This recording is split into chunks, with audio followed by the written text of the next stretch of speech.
কুকল্পনা পরিহার করো। আল্লাহর ভয়, রাসূল পাক সাল্লাল্লাহু আলাইহি ওয়াসাল্লামের মহব্বত এবং সেই সাথে জামানার হাকিমুল উম্মত মুজাদ্দিদ জামানের প্রতি মহব্বত কতটুকু তা অনুভব করার চেষ্টা করো।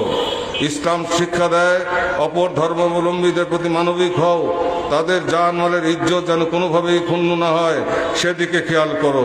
তোমার প্রতিবেশী সে অন্য ধর্মাবলম্বীও যদি হয় তাকে অভুক্ত রেখে তুমি উদরপূর্তি করে খেও না।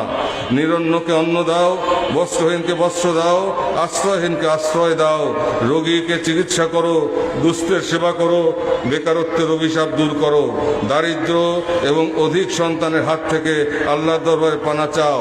সৎসঙ্গে থাকো, অসৎসঙ্গ পরিত্যাগ করো, বিনা কারণ একটি গাছের পাতাও ছিঁড়ো না। ইসলামের উপর সুদৃঢ় থাকো, তাজকিয়ায়ে নফসের অনুসরণে আত্মশুদ্ধ হয়ে আল্লাহর সান্নিধ্য বা আল্লাহ রসুলের সাক্ষাতের আকাঙ্ক্ষা লালন করো এবং প্রকৃত ইসলামের মহিমান্বিত মানবিক প্রেমময় ক্ষমাশীলতার পতাকার নিচে ঐক্যবদ্ধ হও। নিজেদের তাহাজিব তামাদ্দুন সমুন্নত রেখে সকল পবিত্র গুণে গুণান্বিত হও, গোলাপের মতো সুরভিত হও।